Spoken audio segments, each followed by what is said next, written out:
na dito daw, sa area to, kadalasan pupunta yung mga medyo matured, mga matured nating mga tita-tita.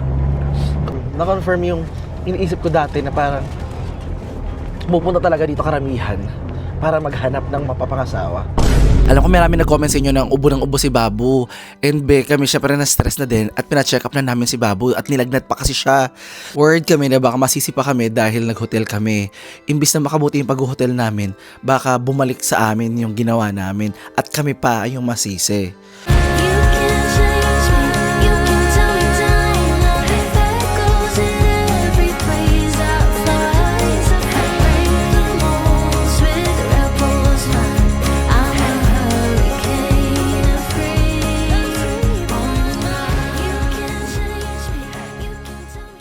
Hi there! It's si Francis Candier!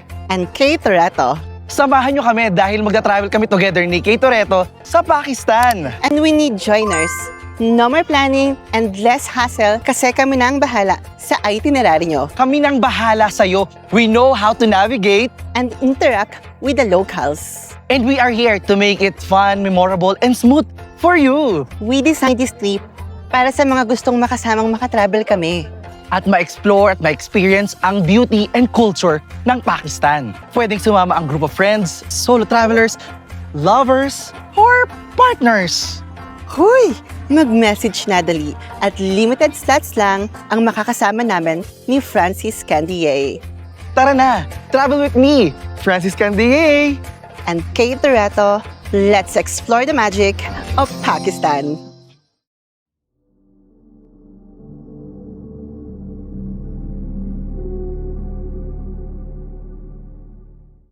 So ngayon guys, samahan niyo ako dahil meron ako dito naging friend na police.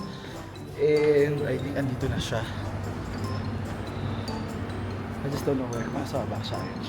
So, papakilala ko siya sa inyo. Sobrang bait niya talaga guys. And now, sasamahan niya tayo mag-ikot-ikot dito guys sa Gilgit for a while.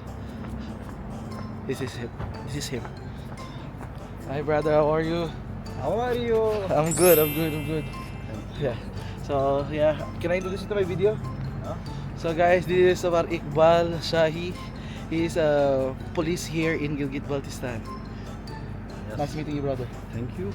Okay. So ayun guys, mag-ikot muna kami. Huwag kayo mag-alala.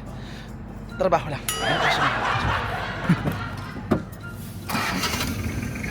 How are you? I'm fine. How are you? I'm good. Good? Yeah. Yeah. You are looking good. Nagkakabolahan, agapi! Oh, nice view. It is. It's very beautiful. Much colder today. My nephew is better now. Yeah. Good thing he's better. How the baby? He's good now. A little bit sick, but better than yesterday. At home, he's not talking. Just sleep, because headache. Here, he's playing. Yeah, so he's better here. So guys, nagpaalam ako sa kanya paano ko sabihin sa inyo yung paano namin siya na-meet kahapon. So kahapon, on the way kami pabalik dun sa family ng ate ko. Nung na-meet namin siya, bigla siya huminto sa amin, and he is a foreigner registration officer dito sa Gilgit. So tinulungan niya kami mag-book ng ticket ko. Tapos pumunta kami ng hospitals para mapacheck up yung pamangkin ko. Mga 3 hospital pinuntahan namin. And then, oh my god, it's just so beautiful. Sorry, na-distract ako guys. Just so beautiful. Wow. Alam ko marami nag-comment sa inyo ng ubo si Babu. And kami syempre na-stress na din at pina-check up na namin si Babu at nilagnat pa kasi siya. Worried kami na baka masisi pa kami dahil nag-hotel kami. Imbis na makabuti yung pag-hotel namin, baka bumalik sa amin yung ginawa namin at kami pa yung masisi. So, nag-decide kami ni ate na dalhin na si Babu sa ospital. Na-stress kami kasi 3 ospital ang pinuntahan namin. Unang ospital na pinuntahan namin, walang doktor, walang emergency room. Pangalawa, sa kakilalasahan ng pulis na kasama namin, kaso wala naman yung pinsan niya, off duty na at wala nang pedya. So luckily sa pangatlo, ito naman yung mararecommend din niyang doktor, Sinabi na hindi nakakakain ng maayos si Babu at naging matamlay dahil nga masama ang kanyang pakiramdam. At dahil lumalamig ang panahon, ito na nga yung mga seasonal flu dito sa lugar nila. Pero awa ng Diyos, mas okay naman si Babu kaysa doon sa mga pinsan niya. Kasi pagdating namin, nalaman din namin na yung dalawang pinsan niyang kalaro niya is na ospital din. At sila meron pang swero. So luckily, better pa rin si Babu. Ang suspetsa ko pa baka nagkahawa-hawaan na lang sila nung birthday celebration ni Babu bago sila magkahiwa-hiwalay. And then after nun, hinatid niya kami sa bahay nila ate. Tapos nag-coffee pa kami. Dinaan niya ako dito sa ibang daan actually. And then pinakita niya yung parang bahay nila dito. Like he's so nice. I told him like he is the nicest police I've ever met. Kasi I've seen some photos of Facebook posts na parang GB police help blah blah blah. And I told him like it's my first time like first-hand experience. So para mas maging malinaw lang kung paano namin nakilala itong pulis na ito, nasa labas kami talaga noon ng hotel na dahil naghahanap kami ng sasakyan papunta sa clinic.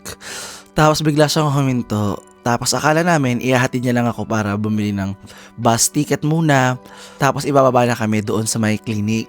Habang papunta kami sa bus stand, nagpakilala siya sa akin bilang Foreigners Registration Officer ng Police ng Gilgit-Baltistan. At akala niya Chinese ako kasi ayun yung mga usual naman na turista rin naman dito. So, nung nalaman niya lang from Philippines, tapos sinabi niya, teka lang, wala yung pangalan mo sa registration ah. Tapos actually nahanap niya, iba lang yung spelling ng pagkakasulat sa pangalan ko. Parang instant na from Philippines, ang nilalagay nila yung surname ko bilang citizenship ko.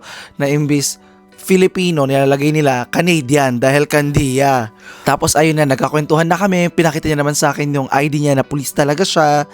Naramdaman ko lang na genuine siyang tao kasi ang bait niya yung pagtulong niya sa amin. Nakipagkwentuhan ako tungkol sa pamilya niya, sa mga anak niya. And sa pagkakaintindi ko, isa siya sa mga awarded na pulis dito sa lugar nila dahil sa kabutihan niya. Like meron siya mga tinutulungan charity works dito sa kanilang community. So sila ate, umuwi muna sila doon sa bahay ng kanyang in-laws. Kasi ang pangako nga niya is overnight lang siya mag-i-stay sa hotel. And ako gusto ko talaga dito na sa hotel. Hindi ko na kayang bumalik doon kila ate dahil hindi ko talaga kaya yung lamig. And yun yung worry ko actually, na masama yung pakiramdam ni Babu. Tapos uuwi sila sa bahay at doon matutulog. Pero syempre, desisyon nila yon, 'di ba? So on this video, samahan niyo muna ako dahil iikot ako ni Zafar Iqbal dito sa isang destination sa Gilgit. Nagtataka nga din nga siya kung bakit di pa raw namin ito napupuntahan na knowing na yung bayaw ko is taga Gilgit. Pero sabi ko, syempre, malay mo, hindi niya alam dahil hindi naman talaga siya traveler or hindi siya mahilig mag-ikot-ikot or...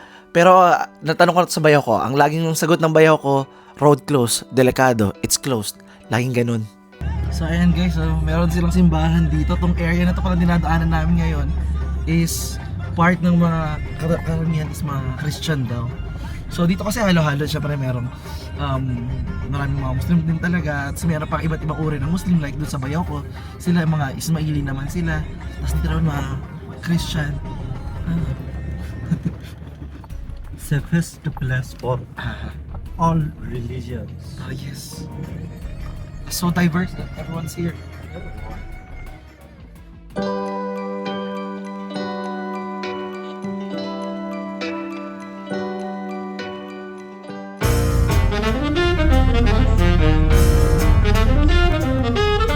Okay, bago natin simulan na aming tour, minabuti muna namin din sa Zafar Iqbal na kumain dito sa sinasabi niyang masarap na kainan sa Gilgit ng grilled chicken.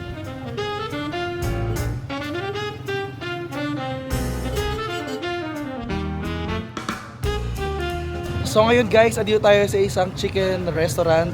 Ihawan dito ng chicken, so kakain tayo dito muna. Sikat daw to dito sa may downtown nila, so try natin guys. Ito naman yung mga side dishes nila dito. Ito yung version nila ng atsara. Meron din sila ditong yogurt. Pambawas naman pag sobrang anghang. At ito rin yung kanilang salad na nako, nilagyan nila ng garam masala. Ito naman meron silang nilagay na baga sa mailalim ng lamesa namin para hindi raw lamigin yung legs namin habang kumakain dito sa kanilang restaurant. Ang galing, 'di ba? Fresh salad. Yeah. Salad tayo, guys. Check this one. Is a Apple? pepper.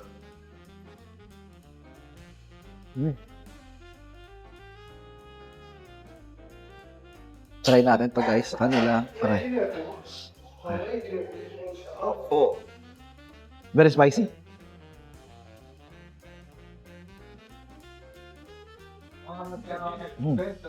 These are the components of chicken barbecue.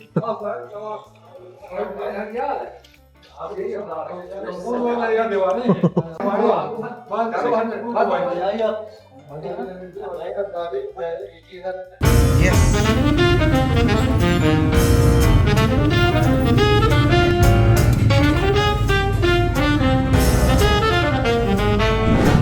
So guys, tara kain tayo dito. We have chicken here. At so gagawin lang natin dyan ay papagilat sa stick. Nakakatawa sila dito guys kasi naglagay pa sila talaga dito sa ilalim namin ng baga para hindi kami lamigin. And etong trinay ko yung ganito nila, actually masarap siya. Para siya may pagka borderline kimchi. Hindi siya tulad ng mga ina-expect ko na mga atsara-atsara nilang maaalat. Yes. Char. Yeah.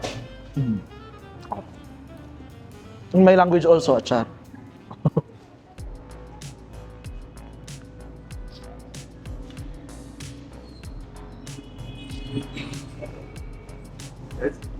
It's really good. It's good you like it. I like chicken. Hindi guys, umusok pa ako.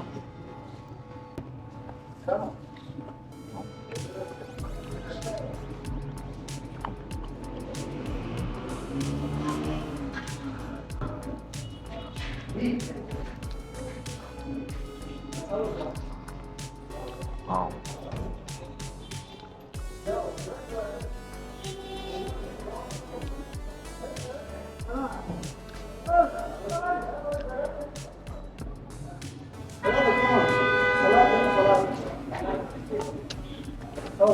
Medyo maanghang lang siya ng konti.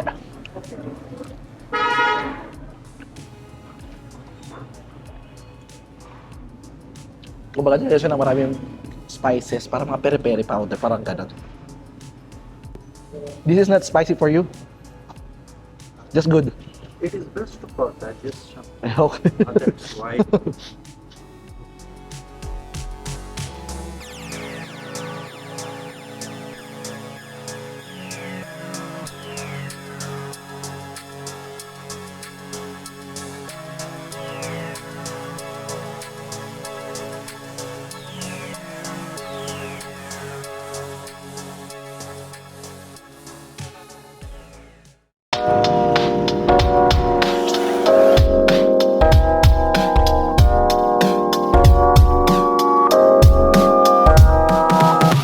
So guys, katatapos lang namin kumain dito sa kanilang restaurant at nakakaloka guys, yung kanilang hugasan, merong water jug na merong mainit na tubig. Yun yung ginagamit nila para panghugas ng kamay dahil wala silang tubig ngayon dito sa lugar nila. Yeah. Ito guys yung isda nila dito oh.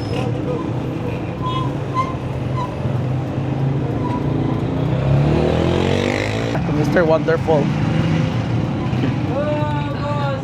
Shukri for the lunch. Brother, what is that fish? Is it trout? No, No? What is that? we will see trout Ah, okay, okay. on the way.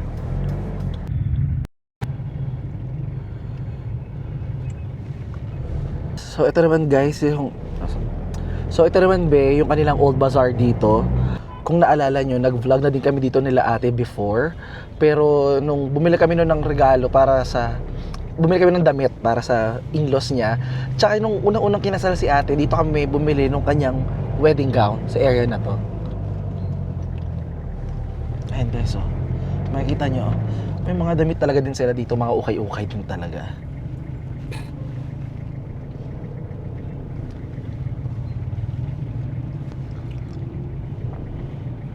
Ito na guys yung pinaka-downtown talaga nila. Kasi dito na ang lahat. Dito na yung market, dito na yung shops. Parang pareho lang sinabi ko.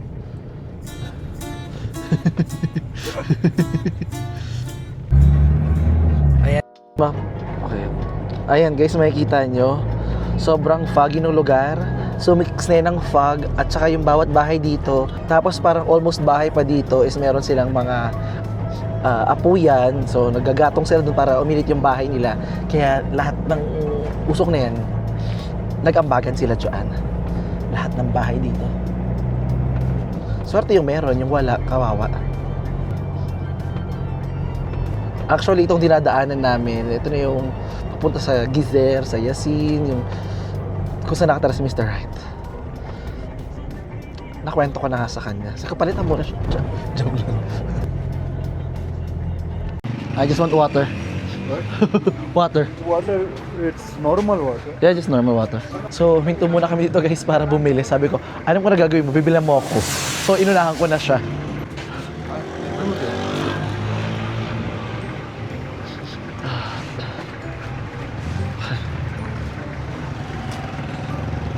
अच्छा तो ano pala na dito. May picnic pala. Tingnan sana. Misto, ano mo Jojo company verified one. Kaya You need kurkure? Lace. Yes. This one also. Chocolate है correct. Chocolate एक 10 रुपए का एक साथ एक बादामी चॉकलेट है बादामी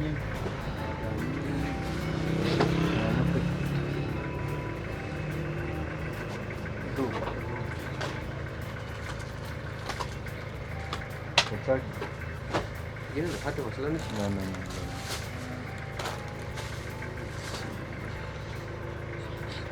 You're so nice. Ay, don't be very nice to me. if we are brother if we are brother why Ah. you asking thank you? I always say thank you to my brother as well. It's brother's duty.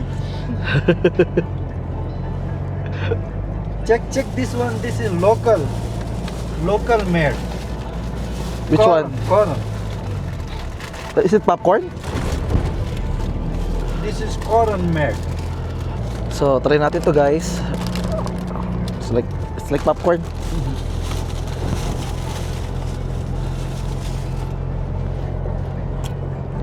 It's good.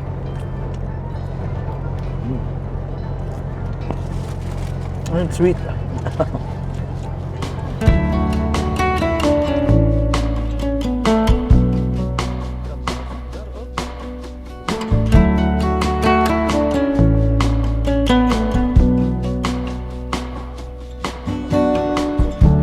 Change is constant, learning to flow.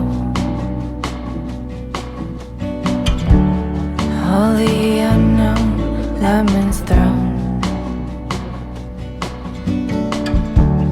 May look different from what you've dreamed. Colors and contrast making it art. What if happy can be built? Tuning into all that's good. Lucky I learned what lemons can do. Lucky they led me here with you. Actually guys, ito napatunayan ko na dito yung area kung saan nakatira si Mr. Right na. Siya nagsabi sa akin na dito daw sa area to kadalasan pupunta yung mga Malaysian, Taiwanese at Malaysian or mga Thai.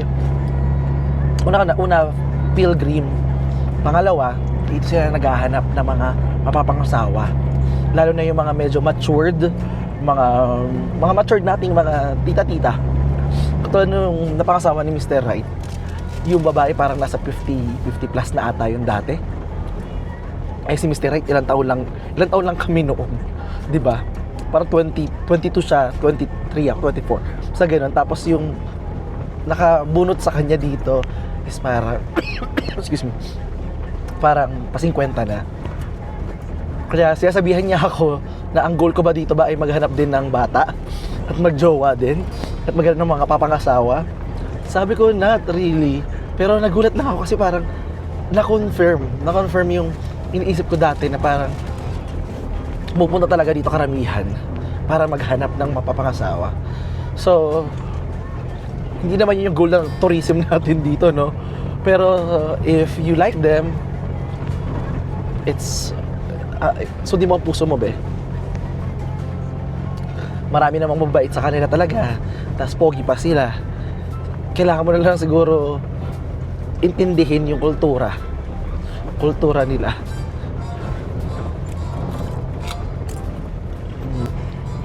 Wow.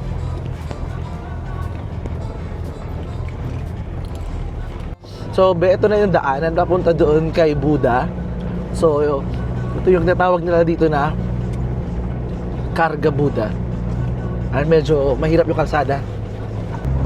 And ito yung mga destination. Actually, yung mga destination dito sa north, hindi ito pang DIY na oh, it's there. Oh, wow. Wow.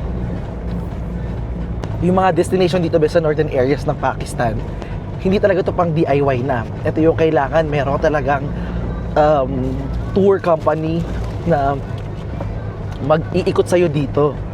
Hindi siya basta-basta kasi. So, meron namang medyo mahal nga lang talaga dito kasi una, mahirap, malayo, at saka hindi siya parang everyday nangyayari. Siya yung mga parang once or twice a year lang. So, soon, once na maging ready kami dito, ilo-launch ko yung tour natin dito. Part din to ng tour kasi isa talaga sa mga destinations dito sa Gilgit. At least dito sa Gilgit.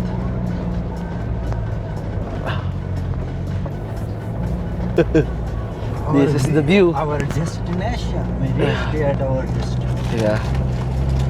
And also like just the colors of autumn. Also enjoy the autumn. It's so beautiful.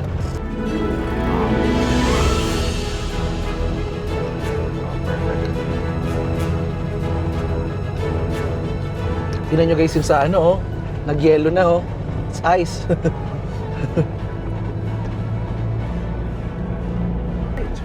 Ito, so meron silang bridge dito guys.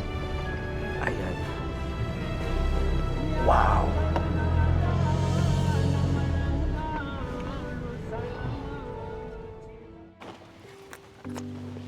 Come on. Let's go. Ouch. So ayan, andito na tayo ngayon guys sa Buddha View o yung Buddha Karga. Isang archaeological site dito sa Gilgit kung saan makikita yung 15 meters high na Carving ng image ni Buddha na ginawa pa noong 7th century.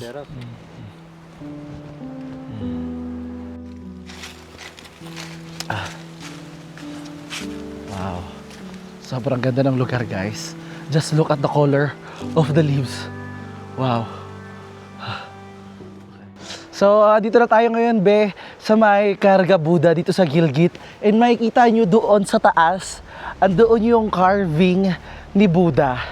So, ang paniniwala nila dyan, sinasabi nila dito, meron silang local folklore na Isang higanteng masamang espiritu raw ang kinulong dito bilang parusa at ginawa siyang bato.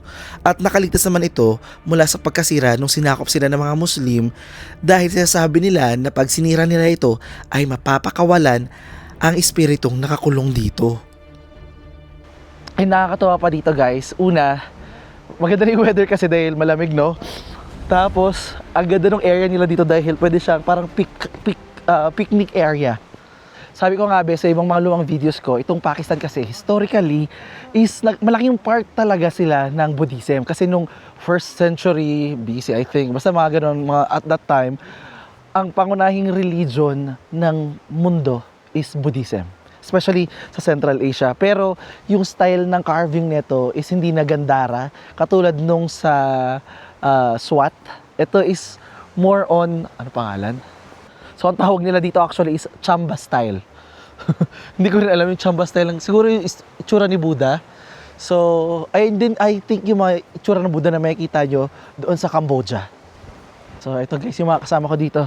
Hi, brothers. How are you? Kinam. Maranam Francis. Your name? My name is Idris Ahmad. Idris.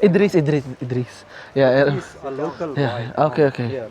And of course, You this is can my brother. sit here. Yeah, it's I'm okay here. So, ayan guys, nagpapainit muna kami dito sa kanilang apoy. Yeah. No, it's okay. Come. No, it's okay. Okay. Yeah, it's Enjoy guys. Yeah, it's really beautiful in person.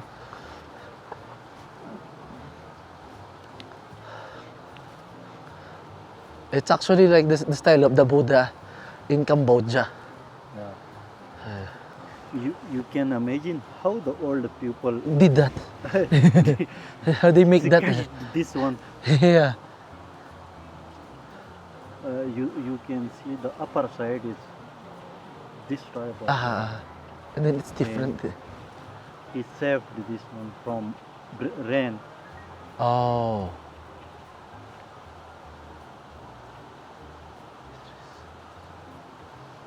All the people did everything. It's amazing. We don't do everything. We are No more. Are you the caretaker here? What? Are you the caretaker here? Yes, Okay. we pay government. Okay. Yes. Ticket. We pay government Okay. for lease. How long are you working here? 1 year. Oh wow. After 1 year, new lease. Okay. You are What? Huh? job. You are job. My job? Yes. YouTuber. YouTuber. So, what is this? Hike? Yes. Trek. Trekking to where? Very long way. How many hours? 1 hour? I think 2-3 hours. Wow. You are YouTuber. Yeah. What's your channel name? It's my name, Francis. Channel. Yeah, Francis Candia. Hi guys, this is my friend here, Idris Iman, right? Idris Ahmad. Idris Ahmad. Yes. This is my friend Idris Ahmad. Yes. Yeah, oh that's my name. Your name? What's your name? I told you already my name. Francis. Francis. Yeah, Francis Okay, Candia. Francis Candia. Hi. Okay. So, sabi nila guys na sobrang amazing lang. Kasi una, sobrang tagal na nito eh.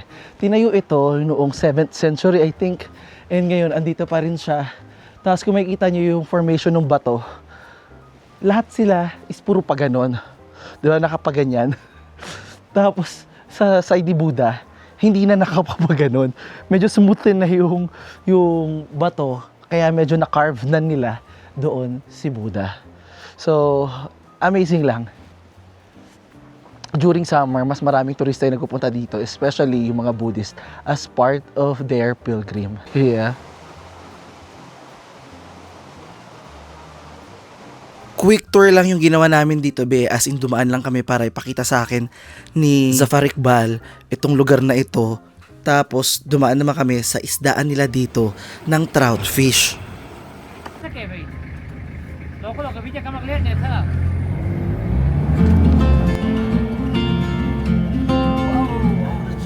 I will be the last to leave. I won't say a word, just let you breathe. I won't make a sound. I won't slow you down. I knew we were on borrowed time, just a passing streak, nothing you would keep. I fell in too deep.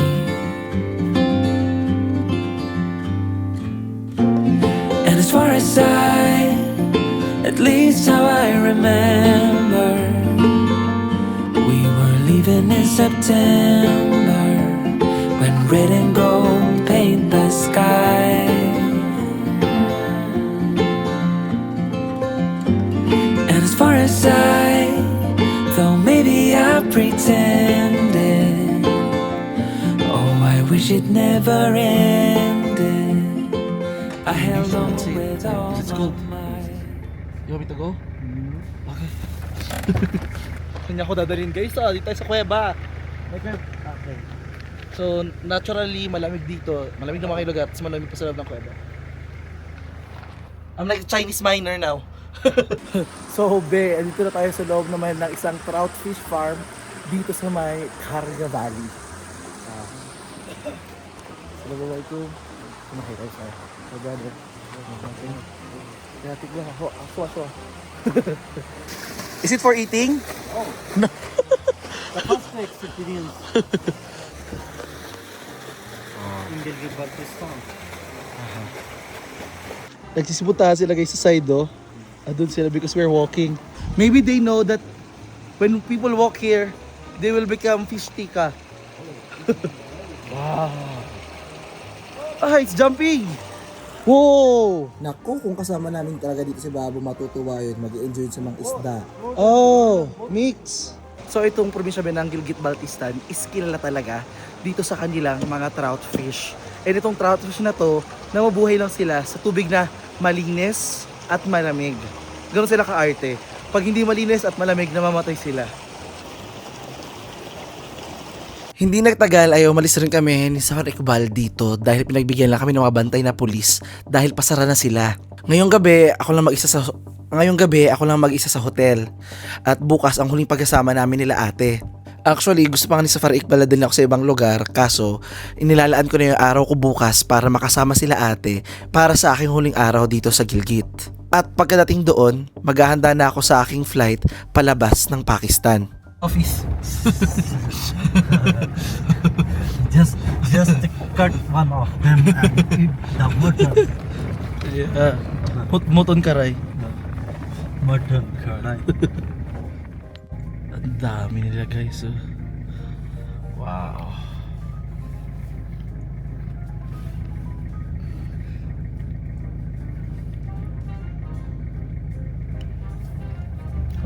Oh. Doggy. Also. Yeah.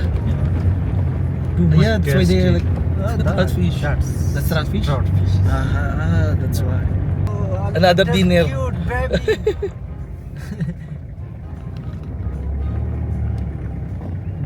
Burn nowadays.